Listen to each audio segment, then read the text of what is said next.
Hi there, everybody. This is Lee. And I'm just following up on the video that I did of Ajamu Baraka and the presidential debates, wondering and speculating whether he would be on stage or participating via social media. And it turns out that from the campaign's website and Democracy Now, it appears that Ajamu Baraka is going to do the Jill Stein version of expanding the debate. He will be participating via Democracy Now. They'll be broadcasting from Democracy Now from 9 o'clock to 11:30, and it will take longer at Democracy Now because Ajamu Baraka will be inserting himself in there. So 9 to 11:30 Eastern Standard Time, and that footage will be available on Democracy Now's webpage, and then also Jill Stein's Facebook page. I believe it will be streamed. I'm gonna leave a link in the description so you can follow up on the announcement at Jill Stein's page and then Democracy Now. But it's great. I'm so glad that Ajamu Baraka did not let this opportunity pass and that he is participating. He is definitely speaking out on the Green Party's platform and on progressive issues and on greater issues affecting North America. I sincerely hope that he does address the Dakota Access Pipeline because the silence has been deafening from both the Hillary Clinton campaign and then also the Donald Trump campaign. There's been no commentary on this event that has been addressed by the UN and the international community. They've been silent, and that's just strange for anyone else who wants to be a world leader or lead a nation. That people around the world are commenting on this, and they're dead silent.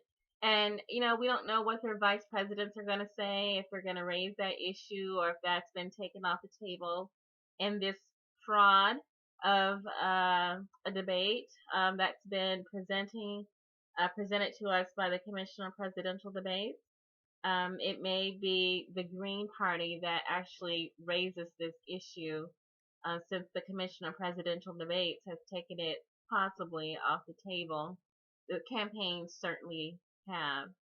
Um, so that's one, and I do hope that there's an address on the shootings that have been occurring and that have been amplified through the media through North America, which has also become a source of shame of North America before the world. People around the world know what's happening to black citizens here in the United States and the mass incarceration, the expansion of the prison industrial complex underneath Hillary Clinton and Bill Clinton's 1994 crime bill, and the direct link that has also not truly been addressed by either Donald Trump or Hillary Clinton. There needs to be a statement. There needs to be um, an, a glance at this to address this issue. Not a lot of platitudes and sloganeering. There needs to be actually prosecutions and convictions, not just talk. No convictions, no prosecutions, no convictions, no votes.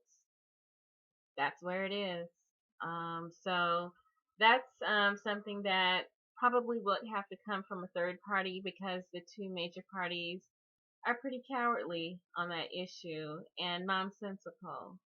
And so I also hope that Ajamu Baraka, of course, discusses the Trans-Pacific Partnership clearly and actually makes an effort to point out the link of Tim Kaine, who did cast a vote to fast track Trans-Pacific Partnership and not let him get away with trying to muddy the water around his support of that, and the fact that Hillary Clinton, on whose ticket he's running, was pro TPP at least 45 separate occasions in public, even going so far as to calling TPP a gold standard. The Trans-Pacific Partnership has been linked directly to the Democratic Party. The Democratic Party owns Trans-Pacific Partnership, and so does Hillary Clinton. That's not Donald Trump's issue, certainly not the Green Party's issue. Libertarians seem flexible on free trade, embracing it. So, but in terms of expanding the debate, I think it's going to be Ajamu Baraka, Tim Kaine, and then Mike Pence, Donald Trump's vice president.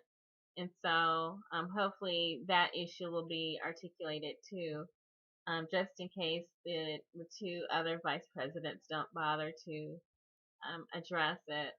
And then, of course, the climate, the environment, education, student debt, things like this that may or may not be addressed. I really hope that it comes up in conversation. And then the immigration issue, the refugees that have been caused by our own warmongering and violence that our military has perpetrated on Middle Eastern states, Yemen, Syria, Libya, Iran, Iraq, Afghanistan, Somalia, places near and far, and that the regime changes that have occurred in the Caribbean and South America, mostly due to meddling by the United States under Hillary Clinton's State Department and now John Kerry's State Department. The fact that, Haiti had its elections meddled with, and then the minimum wage depressed, and then world aid that was given to Haiti that was ripped off by the Clintons. And now Hillary's got this big giant house, and we're supposed to wonder how she got the money for that. And then also Honduras, how there was meddling from our nation in Honduras, which resulted in many deaths of many human rights and environmental activists, indigenous rights activists in Honduras, and how it was a direct result of our meddling in their electoral process. Now we've got a coup in Brazil, and that seems kind of strange how that's been explained away. Sounds like Dilma Rousseff just refused to adhere to an austerity program. She didn't want to make cuts in the budget. For instance, health and education, human services. And then there's this coup out of nowhere. And, that's kind of suspicious too. So things have been happening here at home and then around the world, a constant state of instability, chaos, and mayhem. And then suddenly people are raking in the dough. You have to wonder what's really going on here. All these issues are related, and I do hope that they get addressed. The Democratic Party has just been slipping and sliding, saying a lot of stuff, doing nothing. And so I'm at the point it's put up or shut up time. We need to see concrete examples. We need convictions of these officers that are terrorizing the Black community. Otherwise, no convictions, no votes. That's where we're at. And I really do hope Ajamu Baraka answers back on a lot of things that the ordinary citizen doesn't have a voice for, and I do hope that it goes well for the Green Party.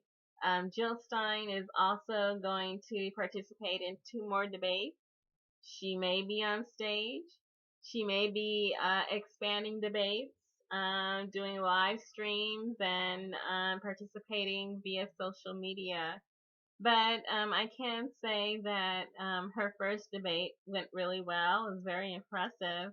And last time I checked, it was about 15 million views. And I'm sure that number has gone up. And now that people know that this is how she's participating and that she's got a lot of things to say, more people will tune in for Ajamu Baraka October 4th, and then also Jill Stein October 9th and October 19th. In the meantime, the Green Party is very, very busy. Ajamu Baraka is doing debate preparation and many things like that. And then Jill Stein is traveling near and far. Talk about near and far. They've come out of the New England area and they've gone south. They've had events in Alabama, Mississippi, Tennessee, South Carolina, and there's still some more dates in the South. They've already been in Florida. But if you are in a nearby state, you can just cross the state line and attend an event and see Jill Stein that way. But she's in the South, and then she'll be heading west towards California, setting up some dates there on the West Coast. And then she'll be preparing for her next debate, too. So also remember to leave a link to the Green Party's events calendar, and then that way we can all keep up with all their adventures and stuff. It's really great that the head of the Green Party ticket, Jill Stein and Ajamu Baraka, are spreading a message for the progressives, articulating that point of view that still exists. Bernie Sanders woke it up, brought it out of the closet, and then introduced it around, and people responded. It hasn't gone away. It's still there. Populism is here to stay. This is the left side of the populist spectrum. Donald Trump pretty much represents the right side of the populist spectrum. And it's not just a notion. Definitely people have woken up and they're more eager than before to participate in the political process, and they definitely have a way to have their voices heard through these debates. It's wonderful. Good luck.